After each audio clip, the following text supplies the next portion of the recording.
Unsolved 1940, the case of 38-year-old Aurelie Maria Yankovic, who was found dead in the River Thames. Aurelie Yankovic was found dead in the River Thames, just off Albert Wharf in Hammersmith on the 28th of June 1940. She had been strangled. The verdict of murder by some person or persons unknown was returned at her inquest on the 22nd of August 1940. She was a Yugoslav domestic that had come to the United Kingdom on the 19th of November 1934. At the time of her murder, she had been working for a woman at 200 Sloane Street in London. The house was the home of a retired Belgian army officer.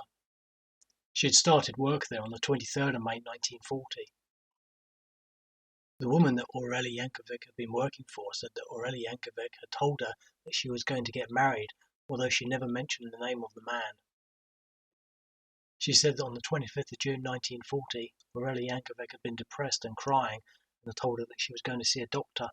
However, she never returned to the house.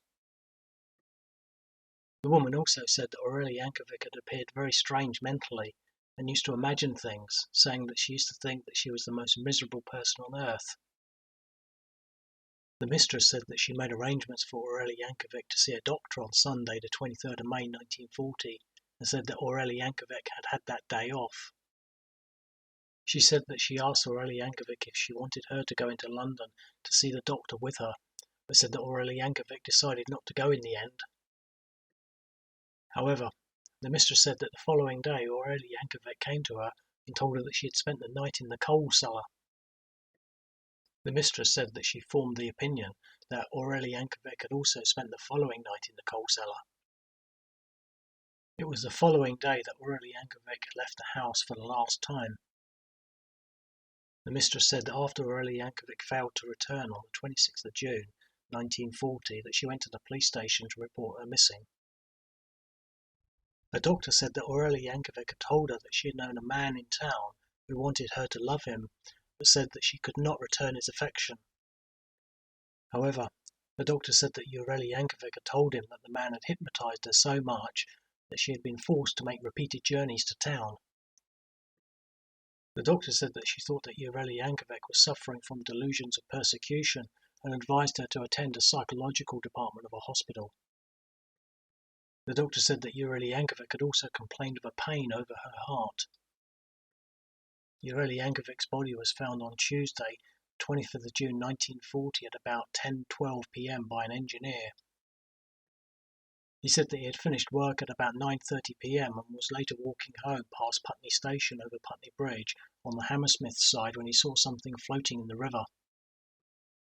He said that he first thought that it was a swan. He said that he then saw a case on a seat by the parapet, which he took, saying that he did that with the object of handing it in to a police officer, but said that he didn't see one, and so he handed it into the police station the next morning. The doctor that carried out the post-mortem said that Aurelie Yankovic had died from manual strangulation before her body had entered the water, and that his findings were consistent with a homicidal attack.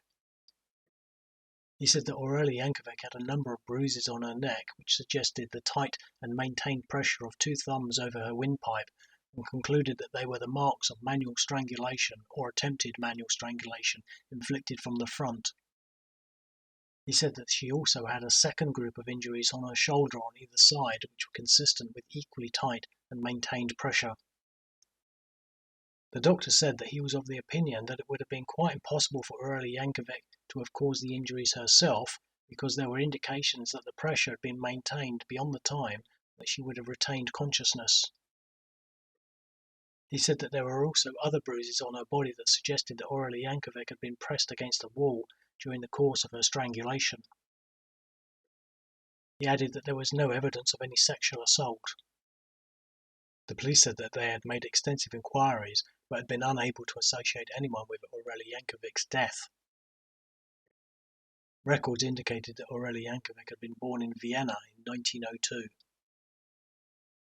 Nothing more is known about how Aurelie Yankovic came to be in the River Thames, or who strangled her or why, and her case remains unsolved to this day.